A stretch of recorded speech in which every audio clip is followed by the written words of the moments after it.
ভাইরা আমার, বন্ধুগণ আমার, আজ যদি আমি আপনি নবী মুহাম্মদুর রাসূলুল্লাহর ভালোবাসা নিয়ে আল্লাহর নবীর প্রতি দরুদ প্রেরণ করি, নবীর সাথে একটা সুসম্পর্ক স্থাপন হয়ে যাবে। অন্তরের সাথে একটা, যার সাথে যার প্রেম তার সাথে তার ভাব, কথা ঠিক কিনা? নবীর প্রতি দরুদ পড়লে নবীর সাথে একটা ভাব জন্ম হয়ে যাবে। এই ভাবটাকে পরিপূর্ণ করতে গেলে স্বপ্ন যুগে নবী আপনার আমার সাথে সাক্ষাৎ করবে, কথা ঠিক কিনা ভাই বলেন? দেখবেন যদি আমি এখানকার একজন যুবক আর ওই পার্শ্ববর্তী এলাকার আরেকটা যুবতী ছেলে মেয়ের মধ্যে সম্পর্ক হয়, এই ছেলেটাকে ওই মেয়েটা দেখার জন্য ছটফট করবে, এই ছেলেটা আবার ওই মেয়েটাকে দেখার জন্য ছটফট করবে।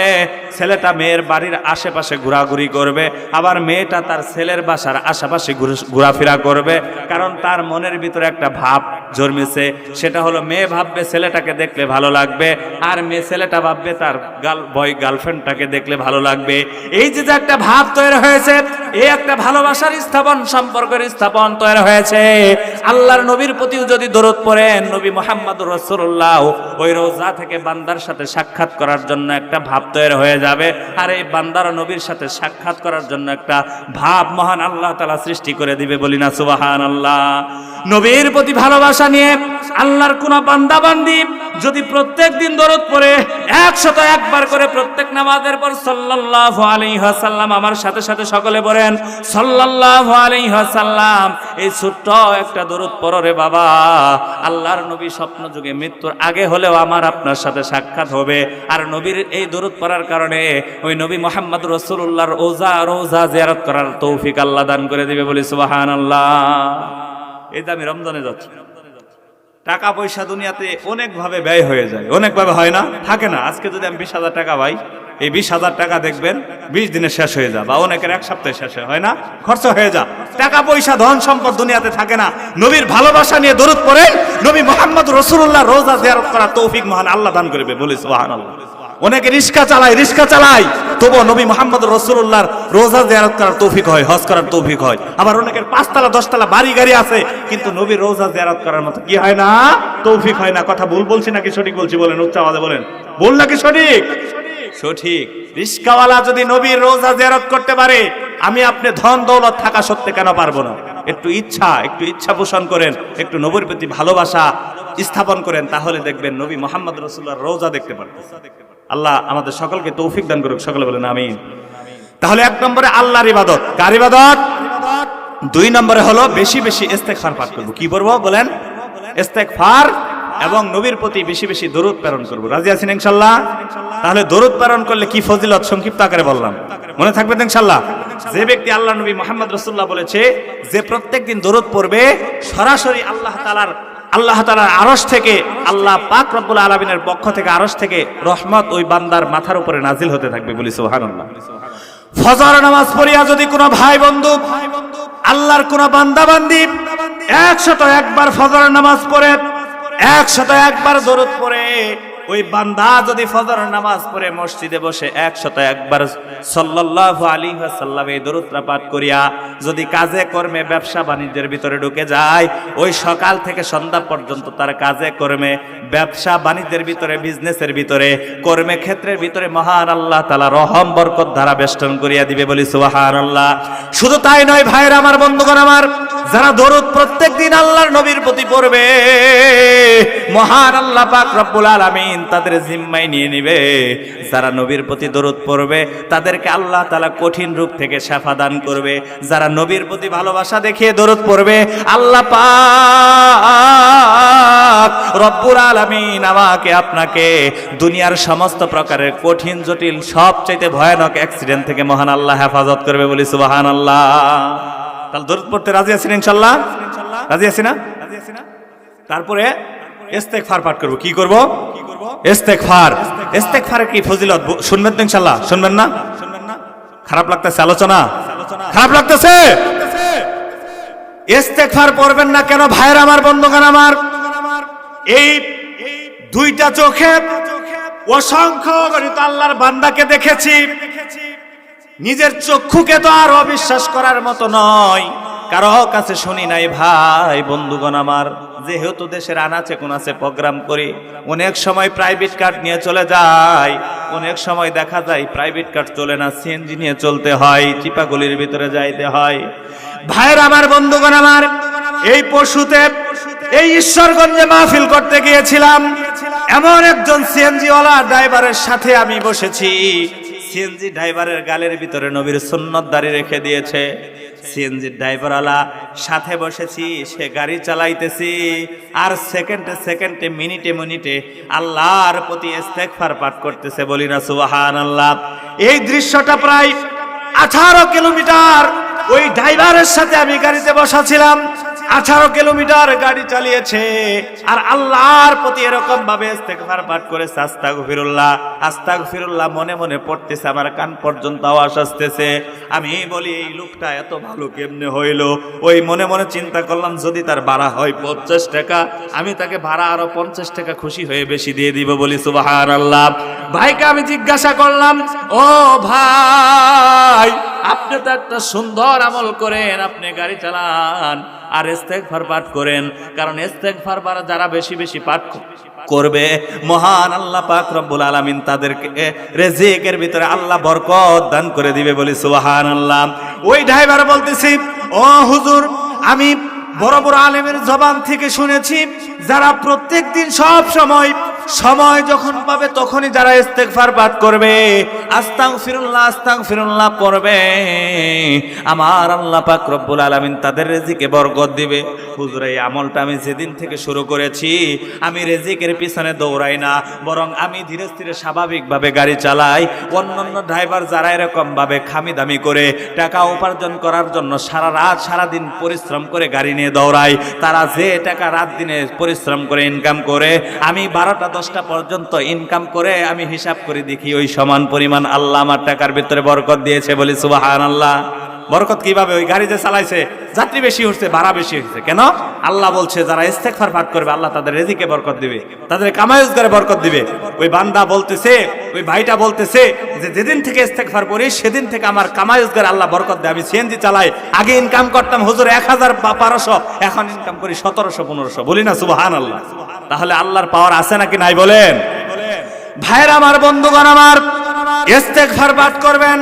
তাহলে বলেছিলাম 1 নম্বরে হলো আল্লাহর গোলামি করবেন, আল্লাহর ইবাদত করবেন। 2 নম্বরে হলো আল্লাহর প্রতি ইস্তেগফার পাঠ করবেন আর দরুদ পড়বেন। ইস্তেগফার পাঠ করেন ভাইরা আমার, বন্ধুগণ আমার, আল্লাহর কাছে মাফ চান, আল্লাহর কাছে ক্ষমা চান, তওবা করেন। কারণ ভাইরা আমার, বন্ধুগণ আমার, মহান আল্লাহ তাআলা 30 পারা আল কুরআনুল কারীমের 28 নম্বর পারা সূরা তাহরিমের এরকম ভাবে 8 নম্বর আয়াতে আল্লাহ তাআলা ঘোষণা করে দিয়েছেন, ইয়া আইয়ুহাল্লাযীনা আমানু তুবু ইলাল্লাহি তাওবাতান নাসুহা। আল্লাহ রাব্বুল আলামিন বলেন, ও বান্দা বান্দিরা, দুনিয়াতে সুদ খাইছো, ঘুষ খাইছো, ও বান্দা বান্দিরা, ইমানদার গণেরা, দুনিয়াতে পাপাচার করেছ, গুনার কাজ করেছ, দুনিয়াতে অন্যের হক নষ্ট করেছ, দুনিয়াতে গুনার কাজে লিপ্ত ছিলা, দুনিয়াতে নামাজ পড়ো নাই, রোজা করো নাই, হজ করো নাই, এরকম ভাবে দুনিয়ার রং তামাশার পিছনে ছুটতে ছুটতে আমার আপনার বয়স হয়ে গেছে 40 50 60, অনেকে বৃদ্ধ, অনেকে কবরে চলে যাবে, এরকম পরিস্থিতি হয়ে গেছে। চিন্তা নাই, টেনশন নাই, মহান আল্লাহ তাআলা এই সমস্ত গুনাহগার বান্দাদের জন্য আল্লাহ পাক রব্বুল আলামিন একটা এরকম ভাবে সমাধানের রাস্তা রেখে দিয়েছে। সেটা আল্লাহ বলতেছেন, ইয়া আইয়ুহাল্লাযীনা আমানু তুবু ইলাল্লাহি তাওবাতান নাসুহা। আল্লাহ রাব্বুল আলামিন বলেন, ও বান্দা বান্দিরা, যদি দুনিয়াতে সুদ খাইয়া থাকো, জিনা কইরা থাকো, পাপাচার কইরা থাকো, নাফরমানি কইরা থাকো, বেনামাজি হইয়া থাকো, তাহলে বান্দা, আমি আল্লাহর কাছে যদি তোমার গুনাহগুলোর উপর অনুতপ্ত হইয়া গুনাহগুলো যদি ছাড়িয়া আমি আল্লাহর প্রতি ক্ষমা চাও, তওবা করো, ইস্তেগফার পড়ো, আমি আল্লাহ বান্দার অতীতের গুনাহগুলো মাফ করে দিব। বলি না সুবহানাল্লাহ। ভাইরা আমার, বন্ধুগণ আমার, আপনাদেরকে বলতে চাই, অনেক যুবক বন্ধু আছি অনেক বৃদ্ধ বাবারাও আছি যৌবনকালে জিনার কাজ করেছি, গুনাহ হয়েছে কি হয় নাই ভাই বলেন? শুধু এরকম ভাবে লজ্জাস্থানের মাধ্যমে জিনার কাজ করলে, খারাপ কাজ করলে জিনা হয় না। চোখের জিনা আছে, হাতের জিনা আছে, পায়ের জিনা আছে, আছে কথা ঠিক কিনা? আছে নাকি নাই বলেন? অঙ্গ প্রত্যঙ্গের জিনা আছে। কেউ বলতে পারবে না আমার জিন্দেগিতে গুনাহ হয় নাই, মানুষ বলতেই ভুল করে নেওয়ালা, কথা ঠিক কিনা ভাই? প্রথম মানুষ আদম, তিনি ভুল করেছিল, আমরা ভুল করতে পারি কি পারি না বলেন? ও ভাইরা আমার, আসেন আসেন আল্লাহর কাছে আজকে রাত্রে এমন ভাবে তওবা করব, এমন ভাবে ইস্তেগফার করব যে আজকে রাত্রে আল্লাহ তাআলা মনে হচ্ছে আমার আপনার তওবাকে কবুল করে জিন্দেগির গুনাহগুলো আল্লাহ মাফ করে দিবে, কথা ঠিক কিনা ভাই বলেন? আল্লাহ রাব্বুল আলামিন, আল্লাহ তাআলা রহমান গফফার, আল্লাহ তাআলা এশার নামাজের পর বান্দার দিকে এরকম ভাবে সুবে সাদিক হওয়ার আগ পর্যন্ত বান্দার দিকে মহান আল্লাহ তাআলার কুদরতি হাতকে প্রসারিত করে দিয়ে বলে, ওরে আমার বান্দা, ও আমার বান্দি, দুনিয়াতে গুনাহ করেছ, পাপাচার করেছ, আমি বান্দা, আমি আল্লাহ রাব্বুল আলামিন বান্দা বান্দির দিকে আমার রহমতের, আমার কুদরতি হাত প্রসারিত করে দিয়েছি। ও বান্দা, আমার হাতের সাড়া দাও, আমার হাতে ডাক, আমার হাতে সাড়া দিয়ে আমার কাছে ক্ষমা চাও। যারা সন্ধ্যা থেকে এশা পর্যন্ত গুনাহ করেছ, এশা থেকে সুবে সাদিক পর্যন্ত আমার কুদরতি হাত তোমাদের দিকে প্রসারিত করেছি। ও বান্দারা রে, ও বান্দিরা, আমার কাছে ক্ষমা চাও। সুবে সাদিক হওয়ার আগে আমি আল্লাহ তোমাদেরকে ক্ষমা ঘোষণা করে দিব, বলি সুবহানাল্লাহ। আজকে রাত্রি হয়তো 11টা বেজে গেছে। ভাইয়ের আমার, বন্ধুগণ আমার, আজকে যদি আল্লাহর কাছে আমি আপনি তওবা করি, জিনা করেছি তওবা করব, সুদ খেয়েছি তওবা করব, অন্যের হক নষ্ট করেছি তওবা করব, আল্লাহর পাপাচার করেছি তওবা করব, রোজা করি নাই, নামাজ পড়ি নাই, তওবা করে নামাজ ধরবো, ভালো কাজ শুরু করে দিব, মহান আল্লাহ তাআলা আমার আপনার তওবাকে কবুল করবে, কথা ঠিক কিনা ভাই বলেন? কেন কেন ভাই? আল্লাহ তো মহান রব্বুল আলামিন, আল্লাহ হলো দয়ালু, আল্লাহ হলেন রহমান, আল্লাহ হলেন গফফার, গুনাহ ক্ষমা করনেওয়ালা, কথা ঠিক কিনা ভাই বলেন? আমরা হলাম বান্দা, গুনাহ করনেওয়ালা, মহান আল্লাহ তাআলা হলেন গুনাহ ক্ষমা করনেওয়ালা, কথা ঠিক কিনা ভাই বলেন? আল্লাহর কাছে আজকে ক্ষমা চাবো। কেননা ভাইরা আমার, বন্ধুগণ আমার, সুদ, ঘুষ, জুয়া, যত প্রকারের গুনার কাজ করেছেন, জিনার চাইতে ভয়ানক কোন কবিরা গুনাহ হতে পারে বলেন? হতে পারে না। সুদ ঘুষের চাইতেও এরকম কবিরা গুনাহ আর ভয়ানক গুনাহ হতে পারে না। এই সমস্ত কবিরা গুনার জন্য আসেন অনুতপ্ত হইয়া মহান আল্লাহর কাছে তওবা করি, আল্লাহ তাআলা অবশ্যই আমাকে আপনাকে ক্ষমা করে দিবে। কেননা ভাইয়ের আমার, বন্ধুগণ আমার, ছোট্ট একটি ঘটনা বলি। আল্লাহর নবী মুহাম্মদুর রাসূলুল্লাহর দরবারে হযরত ওমর রাদিয়াল্লাহু তাআলা আনহু, আল্লাহর নবীর একজন সাহাবী আছে, নাম শুনছেন তো? শুনছেন না? ভাইয়ের আমার, বন্ধুগণ আমার, আল্লাহর নবীর সাহাবী হযরত ওমর রাদিয়াল্লাহু তাআলা আনহু আল্লাহর নবীর সাথে সাক্ষাৎ করার জন্য আল্লাহর নবীর রওজার দিকে, আল্লাহর নবীর দরবারের দিকে যাচ্ছিল। ইতিমধ্যে রাস্তার মাঝে দেখে একটা যুবক বান্দা হাউমাউ করে কান্না করতেছে। আমার ওমর, আল্লাহর নবীর সাহাবী হযরত ওমর রাদিয়াল্লাহু তাআলা আনহু, আল্লাহর ওই বান্দাটার কান্না দেখে আল্লাহর নবীর সাহাবী ওমর তার কাছে চলে গেল। কাছে চলে গিয়ে বলে, ওরে আল্লাহর বান্দা, কেন কেন কান্না করতেছ? কি করেছো? কি কাজ করেছো? তুমি কেন কান্না করো? এমন সময় আল্লাহর ওই যুবক বান্দাটা বলে, ওরে ওমর, আমি এমন গুনার কাজ করেছি যা আমি নিজে তোমাকে বলতে পারবো না। এত ভয়ানক গুনাহ করেছি, আমি জাহান্নাম ছাড়া আমার কোনো উপায় নাই, আমার কোনো ক্ষমা হতে পারে না, আমি জাহান্নামী হয়ে যাব। ওমর বলে, কি গুনাহ করেছ? বলো বলো বলো। কিন্তু যুবক হাউমাউ করে কান্না করে কথা বলতে পারে না। ওই দৃশ্যটা দেখে হযরত ওমর রাদিয়াল্লাহু তাআলা আনহু কান্না করতেছেন। অনেক সময় দেখা যায় না, বন্ধু বান্ধব, এক বন্ধু আরেক বন্ধুর সাথে মনের দুঃখের কথা বলতে গিয়ে এমন ভাবে ভঙ্গি চঙ্গি দিয়ে কথা, দুঃখের কথা বলে, যে বন্ধুকে শোনায়, যে শোনাচ্ছে সে তো বিভিন্ন অঙ্গিমা দেখিয়ে কষ্টের কথা বলতেছে আর কান্না করতেছে, আর যে শুনতেছে তার কথাগুলো শুনে তারও চোখের পানি আসে না?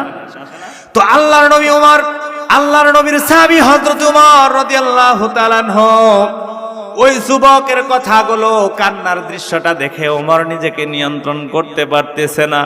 ওমর হাউমাউ করে তিনিও তার সাথে সাথে কান্না করতেছে আর বলতেছে, ও যুবক, চিন্তা কইরো না, তোমাকে আমি আল্লাহর নবীর দরবারে নিয়ে যাব। তুমি কি গুনাহ করেছো, আল্লাহ তোমাকে সমাধান দিবে, আল্লাহর নবী তোমাকে সমাধান দেখিয়ে দিবে। আসো আসো, আমার সাথে আল্লাহর নবীর দরবারে তোমাকে নিয়ে যাব।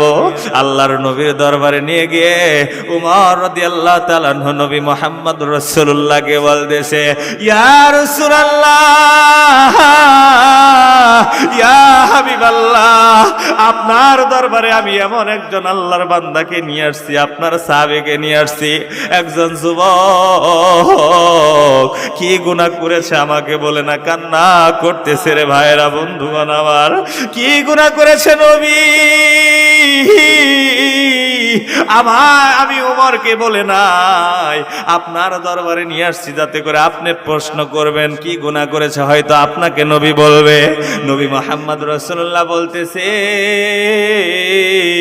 ওরে উমর, আমার সাহাবীকে নিয়ে আসো, আল্লাহর যুবক বান্দাটাকে আমার কাছে নিয়ে আসো। আল্লাহর নবীর সাহাবী হযরত উমর রাদিয়াল্লাহু তাআলা আনহু ওই যুবক বান্দাকে নবী মুহাম্মদ রাসূলুল্লাহর কাছে নিয়ে আসলো। নিয়ে আসার পর আল্লাহর নবী ওই যুবক বান্দাটাকে জিজ্ঞাসা করতেছে, ওরে আল্লাহর যুবক বান্দা, কেন তুমি হাউমাউ করে কান্না করতেছ? কি গুনাহ করেছ?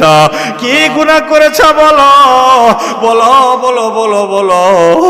নবী মুহাম্মদুর রাসূলুল্লাহকে বলে, যুবকটাকে বলে, নবী, আমার গুনার কথা আমি কেমনে বলবো? আমি যে গুনাহ করেছি আমার কোনো সমাধান নাই, আল্লাহ আমাকে ক্ষমা করবেন, আমার জাহান্নাম ছাড়া কোনো উপায় হবে না। আল্লাহর নবী বলে, ওরে যুবক বান্দা, তোমার গুনাহটা কি আল্লাহর কুরসির চাইতেও বড় কিনা? ওই যুবক বলতেছে, গো নবী, আল্লাহর কুরসির চাইতেও আমার গুনাহটা বড়। আল্লাহর নবী বলতেছে, তাহলে কি তোমার গুনাহটা এই আরশের চাইতেও বড় কিনা? ওই যুবক বান্দাটা বলতেছে, হ্যাঁ, ওই আরশে আজিমের চাইতেও আমার গুনাহটা বড়। আল্লাহর নবী এবার বলল, ওরে আল্লাহর যুবক বান্দা, তুমি যে এত বড় গুনাহ করেছো, তোমার গুনাহটা কি জমিনের চাইতেও বড় কিনা? ওই আল্লাহর যুবক বান্দাটা বলে, ও গো নবী, আমি যে গুনাহটা করেছি এই গুনাহটা নবী মুহাম্মদুর রাসূলুল্লাহ গো, এই গুনাহটা জমিনের চাইতেও ভারী, জমিনের চাইতেও বড়। আল্লাহর নবী এবার প্রশ্ন করলেন, ওরে আল্লাহর যুবক বান্দা,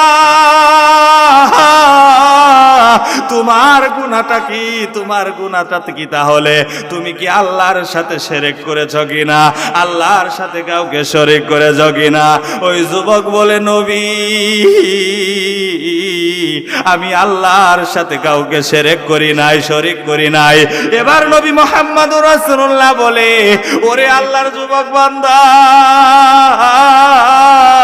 তাহলে কি তোমার গুনাহটা, তুমি কি কোনো মানুষকে কতল করেছো কিনা, হত্যা করেছো কিনা, খুন করেছো কিনা?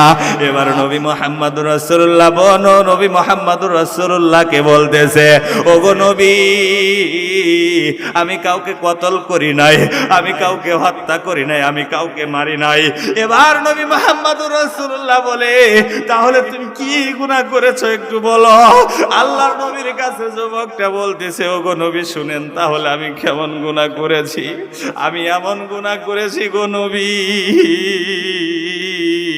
এই মদিনার ভিতরে কয়েকদিন আগে এমন একটা রমণী মারা গিয়েছে, এমন একটা সুন্দরী মারা গিয়েছে, যাকে মদিনার সুর বলা হয়, যাকে মদিনার পরী বলা হয়। এমন একটা সুন্দরী রমণী কয়েকদিন আগে মারা গিয়েছে গো নবী। ও গো নবী,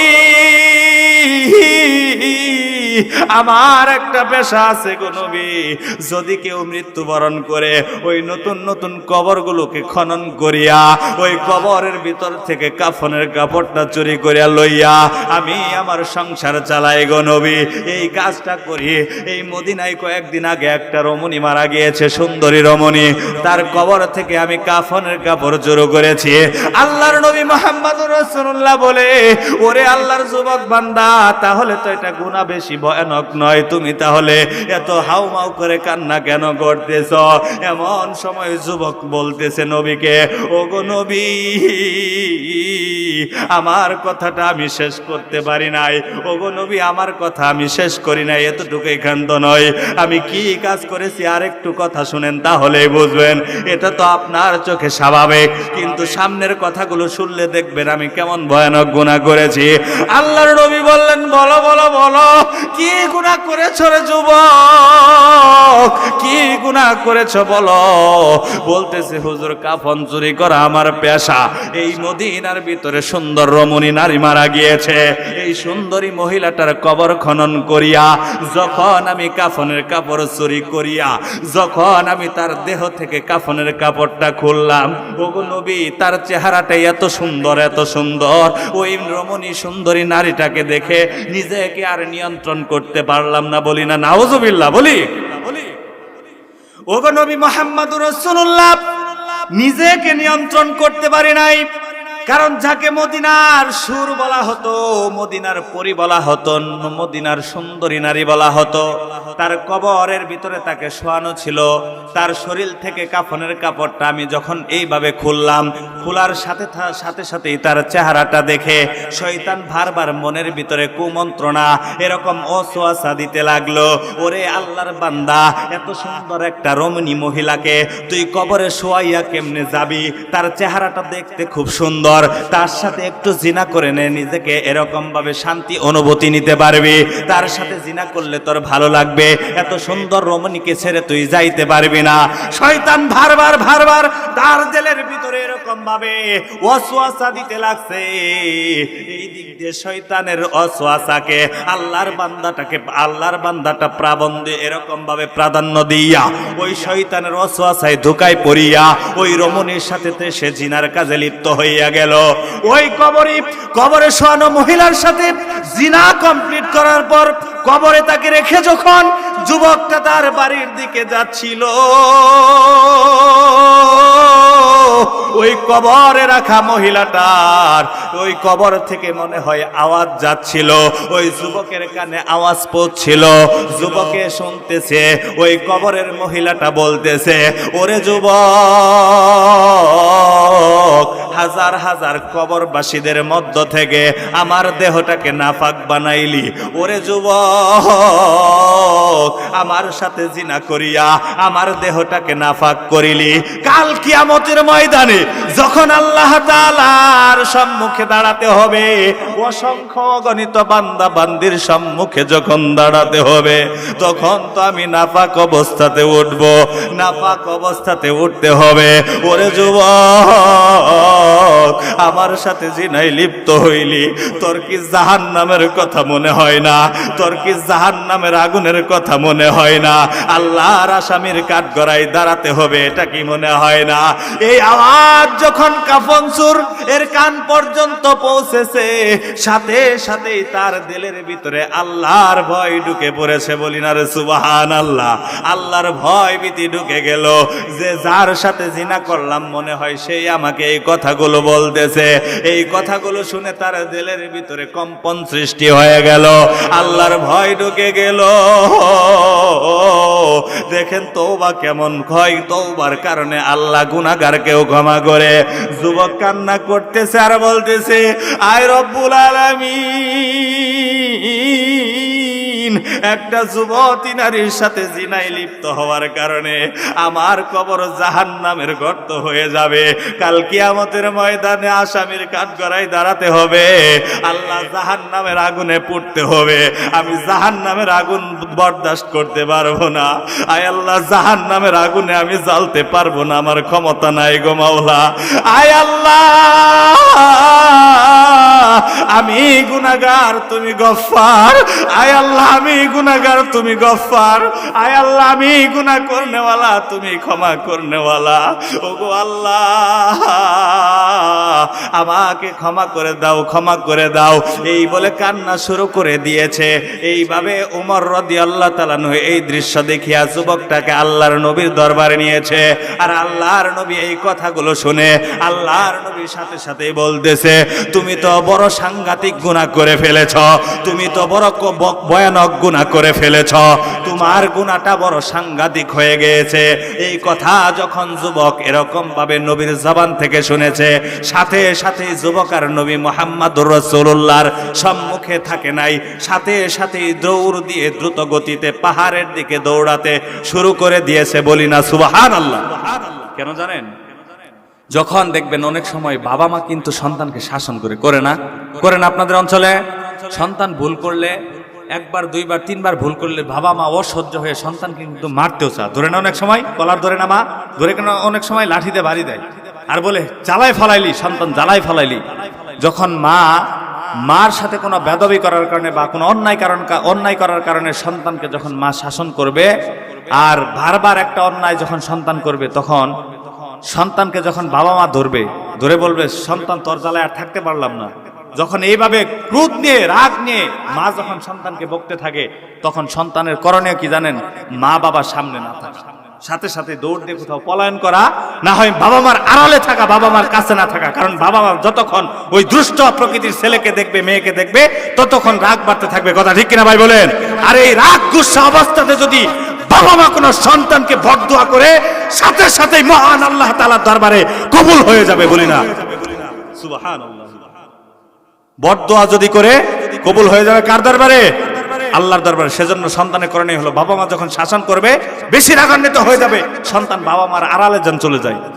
তেমনি ভাবে আল্লাহর এই যুবক বান্দাটা চিন্তা করলেন, বাবা মার দোয়া তো করতে দেরি হয়, মহান আল্লাহ তাআলা কবুল করতে দেরি করেন না। সেই দোয়াটা হোক বরদোয়া বা নেক দোয়া। বাবা মা যদি বরদোয়া করে আল্লাহর দরবারে কবুল হয়ে যায়, বাবা মা যদি এরকম ভাবে নেক দোয়া করে সরাসরি আল্লাহর দরবারে কবুল হয়ে যায়। তেমনি ভাবে যুবক চিন্তা করলেন, আল্লাহকে শুনিয়েছে আমি বড় সাংঘাতিক গুনাহ করেছি, আমি বড় ভয়ানক গুনাহ করে ফেলেছি। এখন যদি আমি নবীর সম্মুখে থাকি, দাঁড়ানো থাকি, তাহলে নবী আমাকে দেখতে থাকবে আর রাগ পাইতে থাকবে। আর হয়তো নবী মুহাম্মদুর রাসূলুল্লাহর জবান দিয়ে যদি কোনো এরকম বরদোয়া চলে আসে রাগান্বিতর কারণে, তাহলে তো স্বয়ং আল্লাহর দরবারে কবুল হয়ে যাবে, আল্লাহ আমাকে জাহান্নাম দিয়ে দিবে, আমার ক্ষমার কোনো আশা পাওয়া যাবে না। সেজন্য যুবক ভাই, আল্লাহর যুবক বান্দাটা নবী মুহাম্মদুর রাসূলুল্লাহর সম্মুখে থেকে দ্রুত গতিতে দৌড় দিয়ে পাহাড়ের দিকে যাচ্ছে আর বলতেছে, আল্লাহ আমি কি গুনাহ করেছি? নবী মুহাম্মদ রাসূলুল্লাহর কাছে গিয়েও আল্লাহ কোনো সমাধান পাইলাম না। আল্লাহ আমি গুনাহগার, তুমি গফফার। আয় আল্লাহ আমি গুনাহগার, তুমি গফফার। আয় আল্লাহ আমি গুনাহ করনেওয়ালা, তুমি ক্ষমা করনেওয়ালা। আল্লাহ তুমি আমাকে ক্ষমা করো, মাফ করো। আল্লাহ জাহান্নামের আগুন সহ্য করতে পারবো না, জাহান্নামের আগুন আল্লাহ আমি সহ্য করতে পারবো না। আল্লাহ তুমি আমাকে ক্ষমা করো, ক্ষমা করো। সেই আল্লাহর যুবক বান্দাটা এইভাবে আল্লাহর কাছে ক্ষমা চাচ্ছে আর তওবা করতেছে, ইস্তেগফার পড়তেছে, আস্তাগফিরুল্লাহ আস্তাগফিরুল্লাহ এইভাবে বলতেছে, আস্তাগফিরুল্লাহ পড়তেছে আর পাহাড়ের দিকে দৌড়াচ্ছে। এমনি ভাবে ওই যুবক বান্দাটা পাহাড়ের ভিতরে চলে গেল। এক গাছের এরকম ভাবে গুড়াই গিয়া সেজদায় পড়িয়া আল্লাহর কাছে, আল্লাহর সেজদায় লুটিয়া পড়িয়া আল্লাহর কাছে কান্না করতেছে। একদিন নয়, দুই দিন নয়, লাগাতারে 40 দিন পর্যন্ত কোনো খানা পানির সাথে সম্পর্ক নাই, কোনো গোসলের সাথে সম্পৃক্ত নাই, কোনো খানা দানার সাথে কোনো সম্পর্ক নাই। এভাবে শুধু আল্লাহর কাছে, আল্লাহর কুদরতি কদমে সেজদায় লুটিয়া পইরা আল্লাহর কাছে বলতেছে, আল্লাহ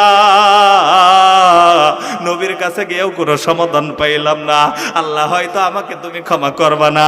আয় আল্লাহ নবীর কাছেও কোনো সমাধান পাইলাম না। এখন যদি আল্লাহ তুমি আমাকে ক্ষমা না করো, আমার কোনো উপায় নাই, জাহান্নামের আগুনেও তো নিজেকে পুরাইতে পারবো না। আল্লাহ এতটুকু ক্ষমতা ধৈর্য নাই, আল্লাহ জাহান্নামকে ধৈর্য সহ্য করতে পারবো না। আল্লাহ তুমি ক্ষমা করো, মাফ করো। এইভাবে আল্লাহর কাছে 40 দিন পর্যন্ত আল্লাহর কাছে ক্ষমা চাইছে, তওবা করছে আর আল্লাহর কাছে কান্নাকাটি করেছে। 40 দিন যখন হয়ে গেছে, লাগাতার 40 দিন যখন কান্না করিয়া আল্লাহর কাছে তওবা করেছে, আল্লাহ ওই যুবক বান্দাটার তওবা তওবাকে কবুল করিয়া ওই যুবককে ক্ষমা করিয়া আল্লাহ পাক রব্বুল আলামিনের পক্ষ থেকে ওই মহান আল্লাহ পাক রব্বুল আলামিন ওই আল্লাহ তাআলা জিবরাইলকে পাঠাইলেন নবী মুহাম্মদ রাসূলুল্লাহর কাছে। নবী মুহাম্মদ রাসূলুল্লাহ সাল্লাল্লাহু আলাইহি ওয়াসাল্লামের কাছে আসিয়া ওই জিবরাইল বলতেছে, ওগো নবী মুহাম্মদুর রাসূলুল্লাহ, এই সৃষ্টিকুলকে কে সৃষ্টি করেছে? নবী মুহাম্মদুর রাসূলুল্লাহ বলতেছে, আল্লাহ তাআলা আমাকেও সৃষ্টি করেছে, সমগ্র সৃষ্টিকুলকে আল্লাহ তাআলাই সৃষ্টি করেছে। আর জিবরাইল বলতেছে, ইয়া রাসূলুল্লাহ, এই আসমান জমিন সমস্ত সৃষ্টিকুলের রিজিক দাতাকে? আল্লাহর রাসূল বলতেছে, ওগো জিবরাইল, আল্লাহ আমাকেও রিজিক দেয়, সমস্ত সৃষ্টিকুলকেও ওই আল্লাহই রিজিক দেয়, আল্লাহই রিজিক দাতা। এবার জিবরাইল বলতেছে, ইয়া রাসূলুল্লাহ, ইয়া হাবিবাল্লাহ, তাহলে সমগ্র সৃষ্টিকুলকে ক্ষমা করার অধিকার কে রাখে? সমস্ত সৃষ্টিকুলকে ক্ষমা করার মালিক কে? এমন সময় আল্লাহর নবী বলতেছে, ওরে জিবরাইল, আল্লাহ আমাকেও ক্ষমা করে, সমস্ত সৃষ্টিকুলকে ক্ষমা করার অধিকার ওই আল্লাহরই আছে, আর আল্লাহই ক্ষমা করার মালিক। এমন সময় জিবরাইল বলতেছে, যদি আল্লাহ সমস্ত সৃষ্টিকুলকে ক্ষমা করার মালিক হয়, তাহলে আপনার কাছে 40 দিন আগে একজন সাহাবী এসেছিল, একজন যুবক বান্দা এসেছিল, আপনি কেন তাকে আপনার দরবার থেকে তাড়িয়ে দিয়েছেন? আপনি তাকে ক্ষমার আশ্বাস কেন দেন নাই? আপনি তাকে সাংঘাতিক গুনার কথা বলে কেন ভয় দেখিয়েছেন? সে ভয়ের কারণে চলে গেছে, তাকে আপনি ক্ষমার আশ্বাস কেন দিলেন না? আল্লাহ যদি সমস্ত সৃষ্টিকুলকে ক্ষমা করতে পারে, ওই আল্লাহ তো ওই জিনা করে নেওয়ালা বান্দার তওবার কারণে আল্লাহ তাকেও ক্ষমা করতে পারে। কথা ঠিক কিনা ভাই বলেন? জিবরাইল যখন বলেছে, ইয়া রাসূলুল্লাহ, ইয়া হাবিবাল্লাহ, আল্লাহ যদি সৃষ্টিকুলকে ক্ষমা করার মালিক হয়, তাহলে ওই যুবক বান্দাকেও তো আল্লাহ ক্ষমা করে দিয়েছে। ওই যুবক বান্দাটাকে আপনি নবী মুহাম্মদ রাসূলুল্লাহ তাকে শুনিয়ে দেন, তাকে সংবাদ পৌঁছে দেন, নিউজ পৌঁছে দেন, সে যেন তার কান পর্যন্ত আপনি পৌঁছে দেন, তাকে আল্লাহ মাফ করে দিয়েছে। এমন সময় আল্লাহর নবী মুহাম্মদ রাসূলুল্লাহ সাল্লাল্লাহু আলাইহি সাল্লাম একজন সাহাবীকে পাঠিয়ে আল্লাহর ওই যুবক বান্দাটাকে, নবীর সাহাবীকে পাহাড় থেকে নিয়ে আসলেন। ওই পাহাড়ে যখন গিয়েছি, আল্লাহর নবীর সাহাবী ডেকেছে, ওরে আল্লাহর বান্দা, আসো আসো আসো আসো, তুমি নবীর দরবারে, তোমাকে নবী ডেকেছে। আল্লাহর বান্দাটা বলতেছে, ও আল্লাহর নবীর সাহাবী শোনো, আল্লাহর নবীর সাহাবী শোনো, আমাকে ডাকলেও যাব না নবীর দরবারে, কারণ আমাকে তো নবী মুহাম্মদ রাসূলুল্লাহ সাংঘাতিক গুনাহ বলেছে, আমাকে ক্ষমার কোনো আশ্বাস দেয় নাই। আল্লাহ যতদিন পর্যন্ত ক্ষমা না করবে, ততদিন এই পাহাড় থেকে কোথাও যাব না। এবার ওই সাহাবী বলতেছে, ও আল্লাহর নবীর যুবক সাহাবীরে শোনো, আল্লাহ তোমাকে ক্ষমা করে দিয়েছে, নবী মুহাম্মদ রাসূলুল্লাহর কাছে তোমাকে ডেকেছে, তোমাকে ডাকেছে, নবীর কাছে তোমাকে নিয়ে যেতে বলেছে। যুবক বান্দা খুশি হইয়া আল্লাহর ওই নবীর সাহাবীর সাথে নবীর কাছে পৌঁছিল। আর নবী মুহাম্মদ রাসূলুল্লাহ বলতেছে, আমি তোমাকে এরকম ভাবে আশ্বাস না দিয়ে তোমাকে সাংঘাতিক গুনাহ করেছি, ভুল করে ফেলেছি। আমার আল্লাহ ওহী পাঠিয়েছে, জিবরাইলকে আমার কাছে পাঠিয়েছে। ও আল্লাহর যুবক বান্দা শোনো, আমার সাহাবী শোনো, আমার আল্লাহ তোমার তওবাকে এত পছন্দ করেছে যে আল্লাহ তোমার অতীতের গুনাহ মাফ করছে, তোমার জিনার গুনাহ মাফ করে আল্লাহ তাআলা তোমার ঠিকানা জান্নাত দান করে দিয়েছে। বলি সুবহানাল্লাহ।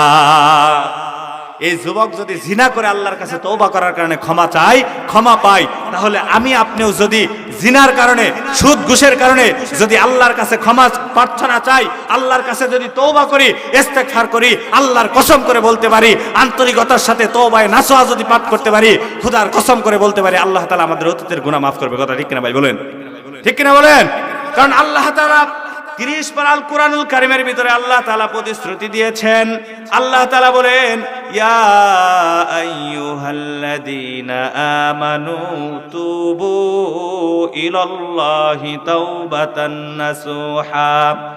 আল্লাহ তাআলা বলেন, ইয়া আইয়ুহাল্লাযীনা আমানু, হে ঈমানদারগণেরা, আল্লাহ কিন্তু ডাক দেয় নাই যারা সুদ খায়।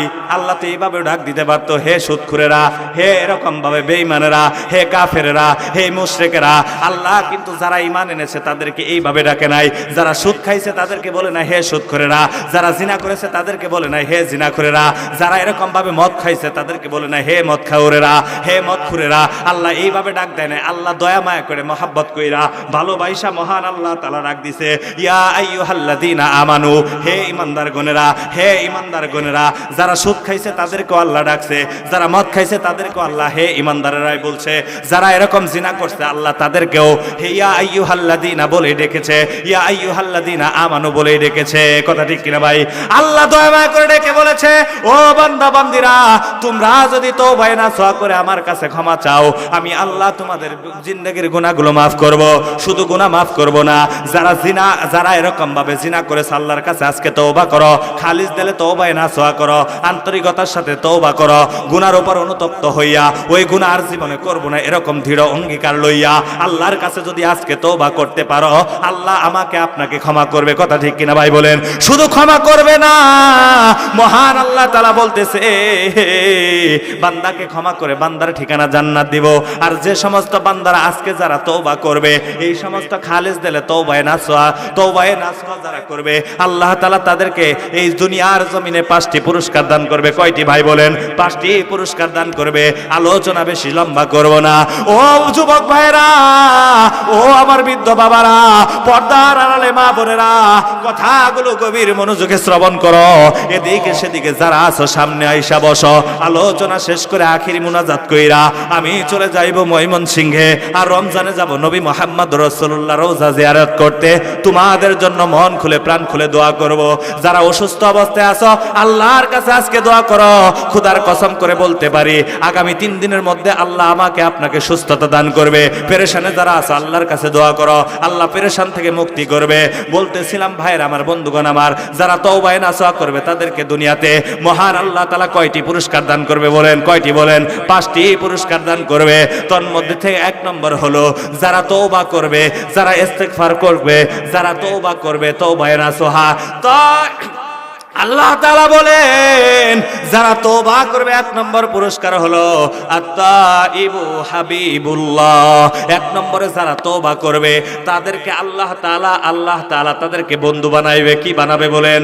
সদিক মানেও বন্ধু, সদিক মানেও বন্ধু, খলিল মানেও বন্ধু, আবার হাবিবুল্লাহ মানেও বন্ধু। কথা ঠিক কিনা ভাই বলেন? হাবিব মানেও বন্ধু, কিন্তু মুফাসসিরে কেরামগণ এরকম ভাবে সদিক শব্দকে, এরকম ভাবে খলিল শব্দকে, হাবিব শব্দকে পার্থক্য করেছে।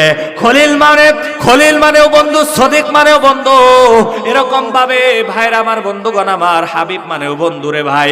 কিন্তু খলিল মানে এমন বন্ধু, খলিল মানে আমি আপনার সাথে বন্ধুত্ব স্থাপন করলাম, পরে আপনি রায় দিলেন।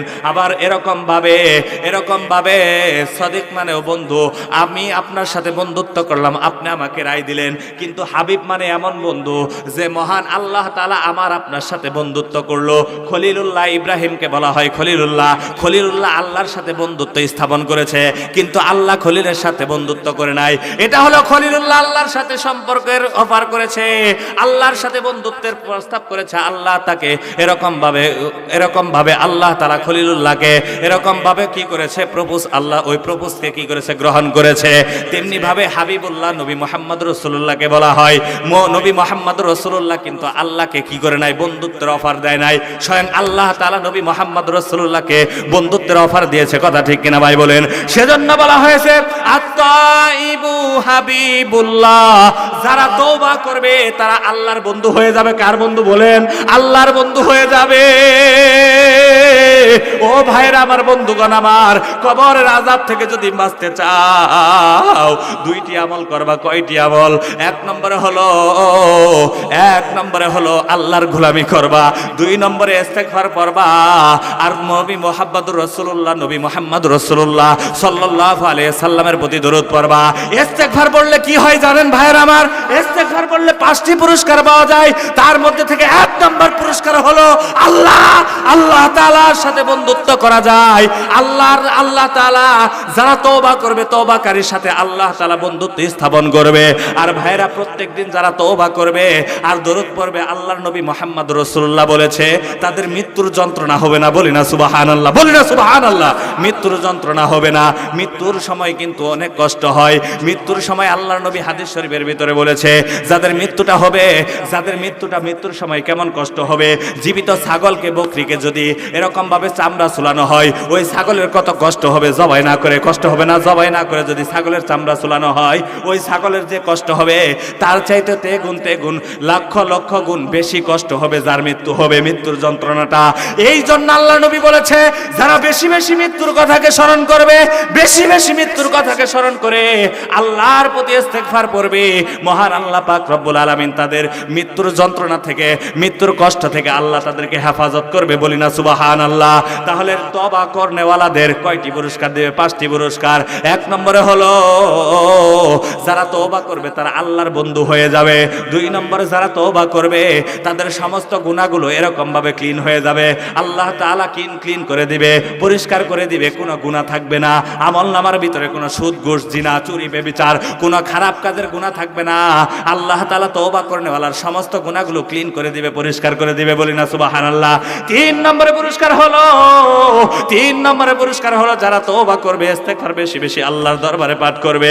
আল্লাহ পাক রব্বুল আলামিন কুরআনুল কারীমের ভিতরে বলেছেন, ইয়া আইয়ুহাল্লাযীনা আমানু তুবু ইলাল্লাহি তাওবাতান নাসুহা।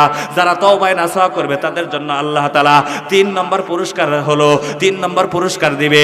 আল্লাহ পাক রব্বুল আলামিন তওবা করনেওয়ালাদেরকে আল্লাহ তাআলার জিম্মায় নিয়ে নিবে, বলি না সুবহানাল্লাহ। আল্লাহর জিম্মায় যদি যাইতে পারেন, আল্লাহর জিম্মায় যারা যাবে, যে সমস্ত তওবাকারীদেরকে আল্লাহর জিম্মায় আল্লাহ নিয়ে নিবে, তাদেরকে শয়তান গ্রাস করতে পারবে না, শয়তানে ওয়াসওয়াসা দিতে পারবে না, খারাপ কাজে যাইতে পারবে না, আল্লাহ তাদের উপর আযাব গজব দিবে না, বলি না সুবহানাল্লাহ। সংক্ষিপ্ত আকারে বলতেছি, 4 নম্বর পুরস্কার হলো রে বাবা, 4 নম্বর পুরস্কার হলো যারা বেশি বেশি তওবা করবে, মহান আল্লাহ পাক রব্বুল আলামিন তাদেরকে তাদের দোয়া দরখাস্তকে আল্লাহ কবুল করবে, বলি না সুবহানাল্লাহ। আল্লাহর কাছে যদি তওবা করো, আল্লাহর কাছে যদি তওবা করে আল্লাহর কাছে দোয়া করো, আয় আল্লাহ জিন্দেগিতে অনেক গুনাহ করেছি, পাপাচার করেছি, আয় আল্লাহ জিন্দেগিতে অনেক সুদ খেয়েছি, ঘুষ খেয়েছি, আয় আল্লাহ পরের হক নষ্ট করেছি, খারাপ কাজ করেছি, নামাজ বাদ দিয়েছি, রোজা করি নাই, আল্লাহ হজ করি নাই, হজ ফরজ হয়েছে, যাকাত ফরজ হয়েছে, যাকাত দেই নাই, আয় আল্লাহ সকল প্রকারের নাফরমান করেছি রে মাওলা, আয় আল্লাহ আজকে বুঝতে পেরেছি অনুতপ্ত হইয়া, আয় আল্লাহ গুনাহগুলো আর করব না, এই দৃঢ় অঙ্গীকার লইয়া আয় আল্লাহ তোমার কাছে ক্ষমা চাই রে মাওলা। আয় আল্লাহ তুমি মাফ করো, আল্লাহ আমার দোয়াকে কবুল করো।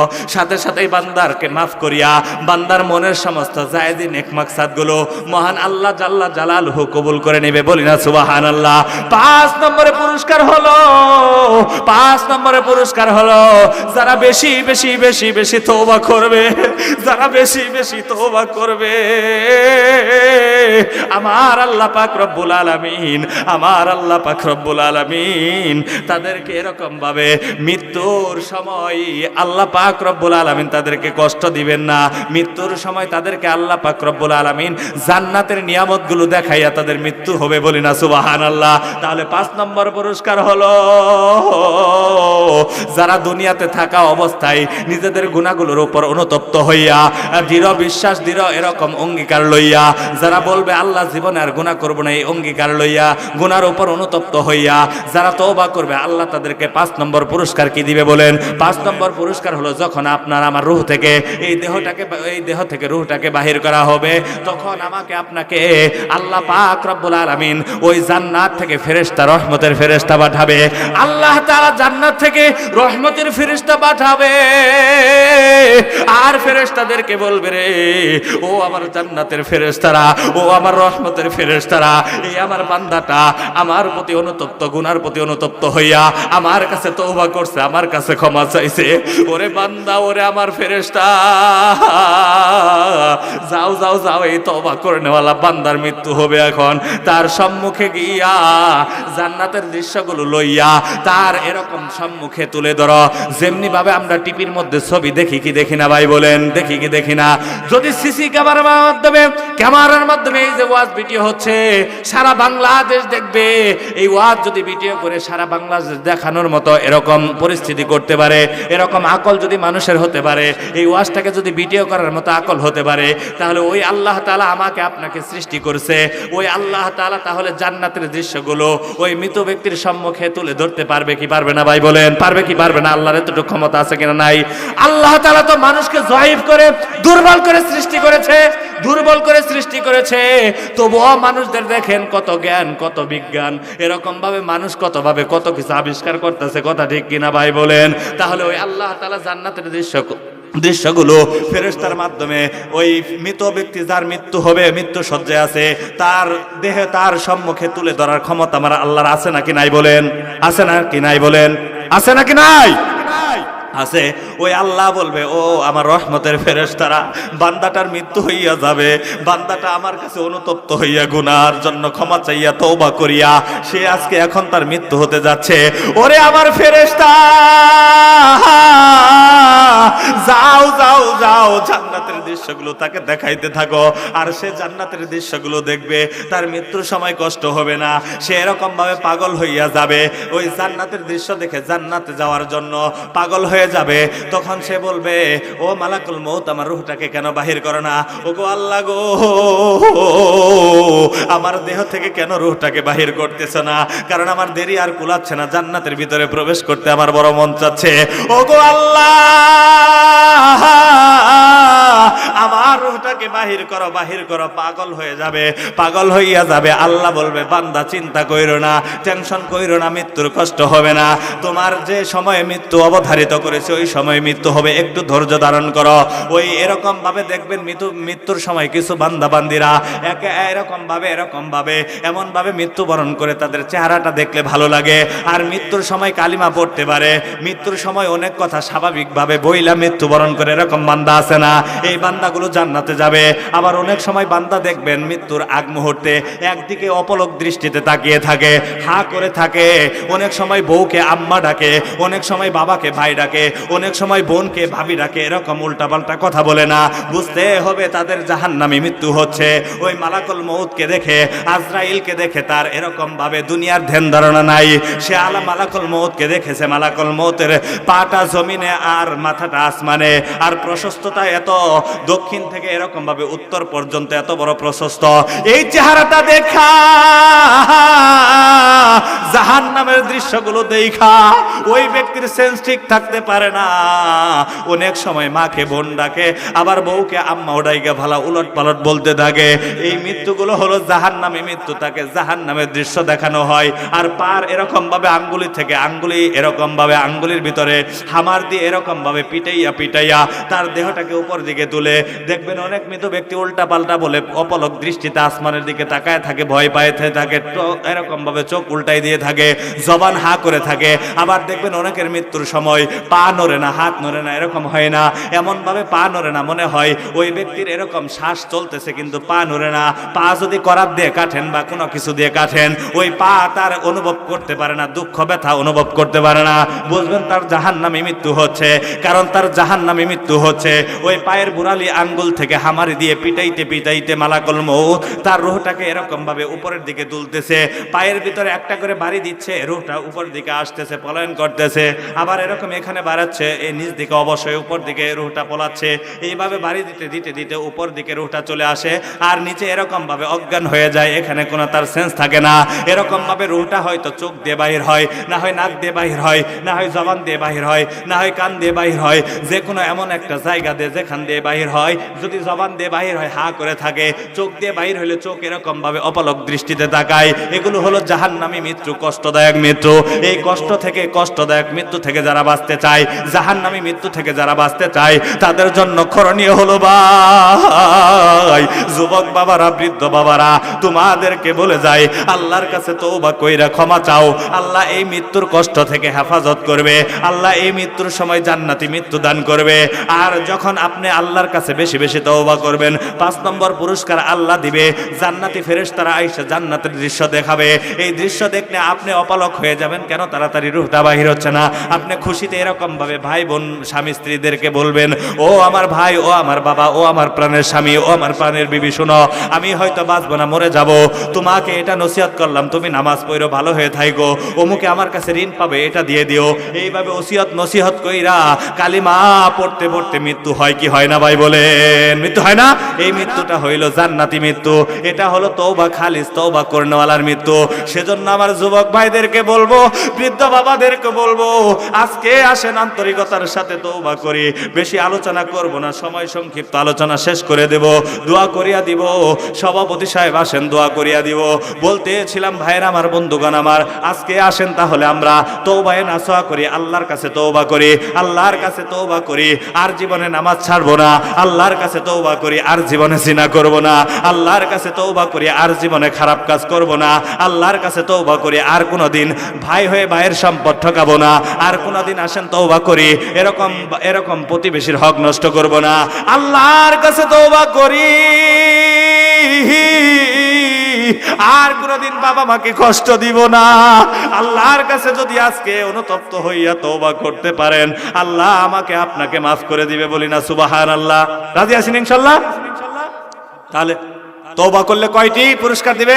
এক নম্বরে কি বলেন, মনে নাই? তওবা করলে আল্লাহ কয়টি পুরস্কার দিবে? 5টি পুরস্কার দান করবে। এক নম্বরে হলো আল্লাহর বন্ধু বানিয়ে নিবে, 2 নম্বরে হলো আল্লাহ তাআলা সমস্ত গুনাহ মাফ করে দিবে, 3 নম্বর হলো আল্লাহর জিম্মায় নিয়ে নিবে, 4 নম্বরে হলো আল্লাহ পাক রব্বুল আলামিন বান্দার দোয়া কবুল করবে, 5 নম্বরে হলো আল্লাহ তাআলা বান্দাকে মৃত্যুর যন্ত্রণা থেকে আল্লাহ তাআলা হেফাজত করবে, বলি না সুবহানাল্লাহ। আল্লাহ আমাদের সকলকে আন্তরিকতার সাথে তওবা করে গুনাহগুলোর উপর অনুতপ্ত হইয়া আল্লাহ তাআলার কাছে তওবা করার তৌফিক দান করুক, সকলে বলেন আমিন।